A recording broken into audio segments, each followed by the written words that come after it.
작년에 처음으로 이제 수익률 3자리 이상을 달성했다고. 반도체 기업 좋죠. 근데 내 피부에 투자하고 좋아지는데 그걸로 돈을 벌 수 있는 것만큼 좋은 게 있을까요?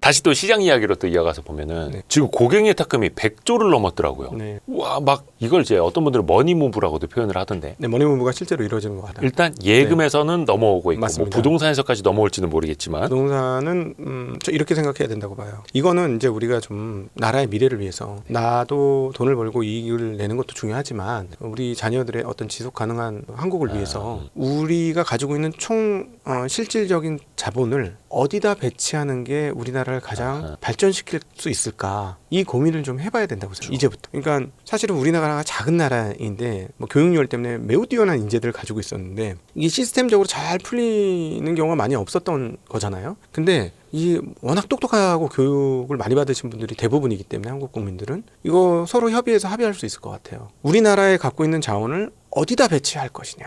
그런데 지금은 어떻게 됐냐면 콘크리트 덩어리에 배치됐죠. 콘크리트가 막 예를 들어 거기다 물을 주고 막 이러면 막 꽃도 나고 열매도 나고 막 이러면 괜찮아요. 막 엄청 두리안이 막 주렁주렁 달리고 그러면은 중국에 팔아먹고 하면 엄청 좋잖아요. 근데 그 내부 수익률이라는 거, 그러면 쉽게 생각하면 월세 환산 수익률인 게 너무 낮은 거예요. 그러면 쉽게 얘기하면은 막 100억 갖다 때려 부었는데 1년에 2억밖에 안 나오는 거야. 그러면은 내가 100억을 갖고 있는 사업주야. 100억을 투자했어. 1년에 2억 나와. 근데 우리 나라가 전체에 모여서 그 짓을 하고 있었어요. 지난 수십 년간. 아주 옛날엔 괜찮아요. 버는 돈을 적축하는 개념이니까 어떤 자본의 그 뭐랄까 축적도 필요한 거니까 어느 때까지는 이게 괜찮은 방법이었어요. 근데 지금은 제한된 자원을 어디다 넣어서 갈 거냐인데 이렇게 생각해 볼까요? 삼성전자가 먹여 살리는 사람 또는 지역이 어떻게 될까요? 생각을 해보면 삼성전자 하나로 수십만 이상이 먹고 살고 그리고 배후 단지가 한두 개가 아니죠. 예. 오히려 삼성전자 요즘에 하이닉스 저 성과금 엄청 받아가지고 그 동네 집값이 뜬다면서요. 그걸 많이 올라가더라고요. 예. 그러니까 기업한테 투자를 해서 리턴 값이 좋으면은 그냥 다 살아, 다 주변이. 그 도시 하나가 다 사는 거예요. 그렇죠? 그러면 우리가 가지고 있는 자본을 어디다 투자하는 게 우리나라 전체 부를 위해서 좋을 것? 심각한 고민을 해야 돼. 그럼 이 말은 즉슨 무슨 말이냐면 자원 배치가 그렇게 되도록 물꼬를 만들어야 돼요. 근데 한국은 지금까지 어떻게 되느냐? 물꼬가 부동산으로 가게 그렇죠. 다 그 물줄기를 그쪽으로 다 열어놨단 말이죠. 네. 기울기를 다 그쪽으로. 그러니까 여기 뭐 꽃이 폈는데 제가 꽃이 펴서 가봤더니 두리안인 줄 알았더니 곰팡이만 피어 있어. 그런 상황 아니에요. 네네. 그러니까 이게 돈이 기업 같은 데로 가서 그렇다고 뭐 이상한 부실한 거라든가 사기꾼한테 가면 안 돼. 그래서 거래소가 중요해. 사기꾼 걸러내야 돼. 그래서 그런 쪽으로 가서 이런 기업들이 꽃을 피워서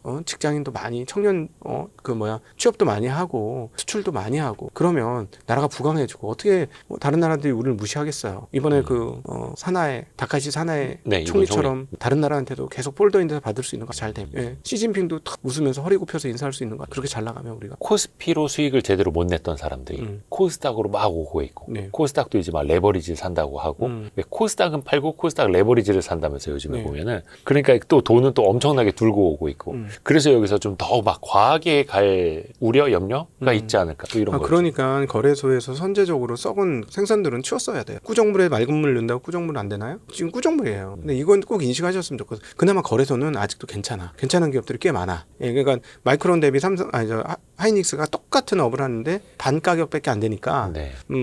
얘는 들어가더라도 만약에 잘못되더라도 크게 다치지 않을 거고 네네. 뭐 이런 게 있잖아요. 네. 근데 여기는 정말 답 없거든요. 코스닥은 너무 답이 없어가지고 돈 유동성이 이쪽으로 빨려 나가는 거를 조금 막아줘야 되는데 제가 정말 너무 안타까운 건 중국 공산당들도 주가가 가열되면 경고를 합니다. 그렇죠. 거기는 세게 하죠. 네, 경고를 계속해요. 최근에 우주항공주하고 뭐 이런 것들이 너무 많이 오르니까 그다음에 팹리스 업체들이 너무 주가가 오르니까 이거는 저희가 이렇게까지 오를 이유가 없어 발표하거든. 우리는 그런 것도 없고. 그리고 뭐 신용 금지하고 뭐 거래도 정지시켜 버리고 해서 네. 한 번씩 이제 부러뜨려 버리죠. 네. 그렇죠. 그러니까 우리도 그게 있어야 되는데 그럴 개념이 전혀 없죠. 그래서 우리 그 이사장님께서는 밖에 나가서 코스피 6천 만들게 그냥 지르시더라고요. 네.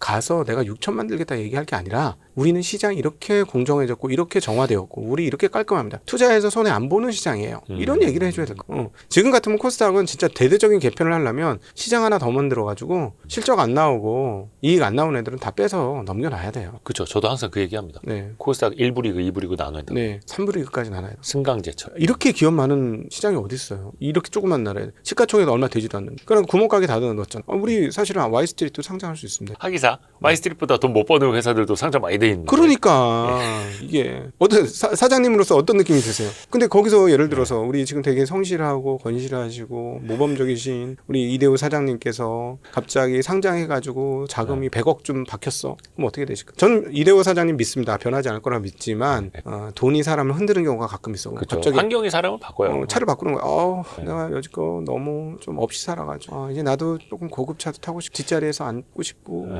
나도 이제 좀 즐기고 싶고 기업가 정신이 없어지는 거야.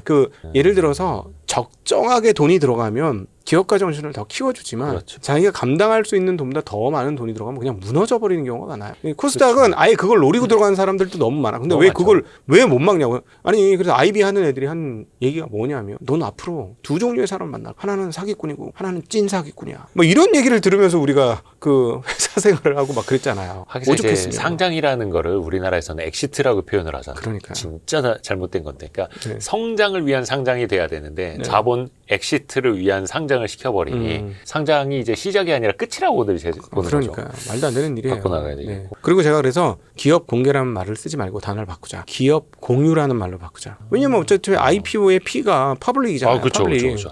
퍼블릭의 어원, 라틴어 어원으로 가면 이게 일종의 피플이거든요. 그러네요. 그러니까 사람들한테 이렇게 내보내는 거잖아요, 회사를. 예, 예. 그러니까 물론 이제 주주들끼리의 공유이긴 하죠. 아니 그 대중적 공유는 아니야. 그렇죠, 그렇죠, 대중적 그렇죠. 공유는 아니고 네. 주식을 가진 사람끼리는 공유 맞거든요. 기업을 공유하는 거예요. 그러니까 네, 기업 네. 공개라는 말을 하지 말고 기업 공유라고 글자 한 글자만 바꾸자. 그러면은 사기판이 조금 줄어들긴 할 것 같아요. 그러네요. 네. 왜 상장 시켜놓고도 그 회사는 내 회사야라고 하는 그럼요. 사람들도 아직까지 네. 이거는 좀 캠페인을 해도 되겠습니다. 기업 공개가 아니라 기업 네, 그럼요. 공유다. 저 철학했습니다. 어떤 걸 한다고요? 철학했습니다. 철학? 네. 전공을 철학하셨어요? 네, 그냥 나올 수 있는 얘기는 아니잖아요.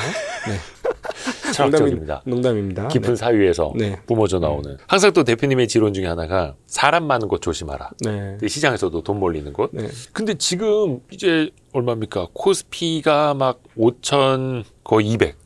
코스닥이 만 1150 넘어서 이런 네. 시점에 사람 없는 곳을 찾는 게 더 힘들지 않아요? 있어요. 아직. 아직 있어요? 네, 아직만. 특별히 이제 코스닥 빼고 얘기하시죠. 네. 코스닥도 찾아보면 있긴 있어요. 네. 있긴 있는데 좀 더 열심히 찾아야 되고 코스피는 좀 많아요. 아직 저평가받는 여전히 아직 주식들이요? 많습니다. 어느 동네에 있어요? 대략 동네만. 금융 쪽에서 찾아보면 좀 나옵니다. 금융 쪽에서 나오고 옛날 오래된 구닥다리들, 자동차 부품이나 이런 쪽도 꽤 있어요. 구닥다리들한테서 되게 많아요. 근데 요즘에 그쪽으로 눈이 안 가잖아요. 건설도.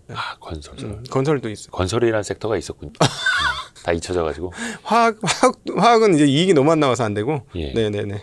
많아요. 아직 많습니다. 그러니까 금융도 사실은 증권주도 엄청 올랐어요. 네, 그 중에서도 싼 게 아직도 남았습니다. 증권주 중에서도요? 네, 아직 있어요. 꽤 있어요. 증권주도 이제 신고가 가는 것들도 많은데 네, 저희는 밸류로 봤을 때 보유하고 있지만 밸류로 아주 고평가나요. 어디 뭐 대형 증권사요? 네, 대형증권사 저희가 3년째 보유, 23년 후반부터 사서 저희는 보통 한 번 주식 사면 잘 물고 좋은 거는 잘 안 나와주거든요. 2년째 지금 들고 있는데 이익 증가 속도가 너무나 빨라가지고요. 그러니까 주가도 올랐지만 이익이 더 많이 올라서 아직 저평가다. 네, 저게 예. 메모리하고 비슷합니다. 아니 시장 뜨거워진 거 보세요. 그렇죠. 이게 하우스 장사죠. 거래대금. 네, 하우스 장사라서 증권사들이 돈을 많이 벌죠. 그렇죠. 그래서 뭐 코스피 5천 시대 뭐 증권주는 또 가져가야 되겠고 자동차 부품은 이거는 어떻게 로봇이랑 연결은 안 되나? 거기 안 엮인 애들을 해야지. 엮인 애들은 이미 안드로메다 가 있습니다. 안드로메다 이미 착륙해서 거기서 주거지 정해서 살고 있어요. 거기. 다른 별에서. 네, 다른 별에 살고 그러니까 있어요. 기존에도 이제 자동차 부품주 중에서도 로봇이 묻는 주식들 있잖아요. 네. 묻어 있는 주식을 해야 밸류도 더 높이 받는다. 막 이렇게 보는 사람이 있는 반면에 거기는 이미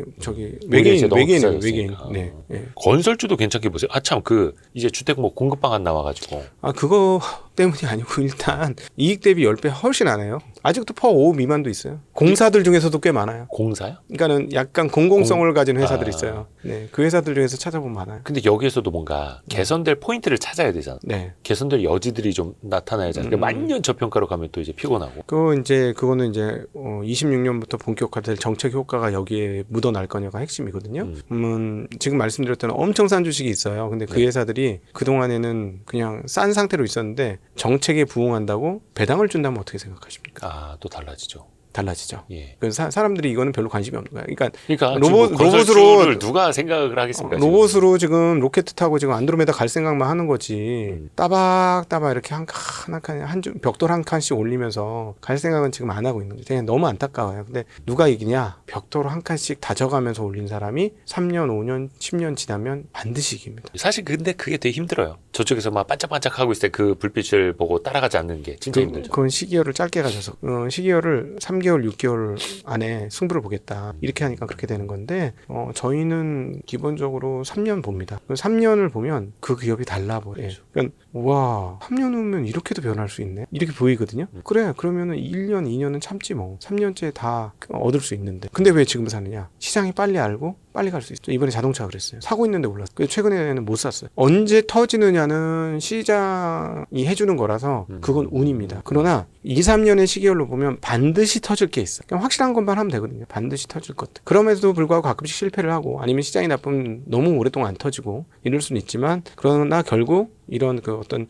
정말로 가치가 있고 누가 봐도 말도 안 되는 가격이 이런 것들은 보답을 합니다. 그리고 그런 거 사놓고 그냥 모니터를 끄세요. 그러면 되죠. 그게 어떻게 보면 한쪽에서는 이게 뭐 과열일지 아닐지는 모르겠지만 시장이 나중에 뭐 조정을 받더라도 오히려 그런 것들은 상대적으로 더 안정성이 좀 있을 수 있겠고 싸게 샀을 때 환율 마지막으로 좀 요거 여쭤보고 싶은데 최근에 환율이 많이 떨어졌어요. 그 달러화도 좀 약세로 갔고 네. 그러면서 이제 1420원대까지 원달러 환율이 내려와 있는 이 원인이랑 또 이게 시장의 수급도 좀 바꿔놓지 않을까 당연히. 어떻게 보세요? 일본 엔화가 가장 강력한 영향을 한 거고요. 일본은 미국과의 관계를 떨어뜨려 놓고 생각할 수가 없는 거고, 예. 이제 제가 보기에는 재무적으로 일본과 미국은 한 배를 탔습니다.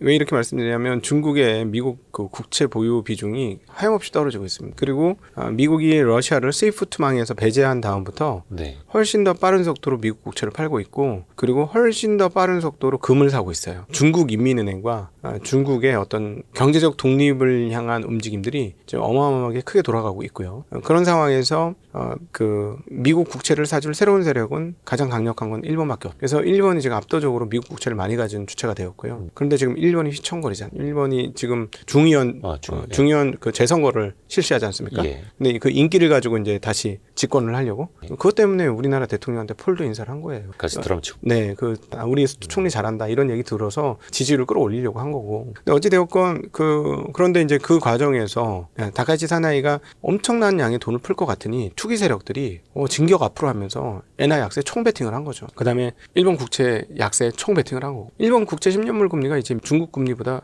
10년물보다 높습니다. 네. 그러니까 그런 상황인데, 그러니까 이런 상황에서 일본 엔화가 계속해서 약해지면 어떻게 되겠습니까? 일본이 미국 국채를 사주기 힘들죠. 사주기 힘들 뿐만 아니라 일부 급하면 팔 수도 있죠. 그래서 지난번에 미국 중앙은행이 일본 엔에 개입하는 일이 벌어졌죠. 뭐죠? 레이트 체크. 미국 중앙은행이 일본 엔화 값에 대해서 뭐 왈가왈부해. 국채를 걸려 있어요. 국채 목줄이 걸려 있어서 그래요. 자기네 최대 고객이니. 예. 그러니까 얘네가 팔거나 못 사는 경우가 생기면 안 되거든요. 그러니까 엔화를 강세로 만들어 줘야 되는 거죠. 그래서 덩달아 원화도 강세가 된 거죠. 그런데 한국은 조금 일본하고 궤적이 좀 다른 겁니다.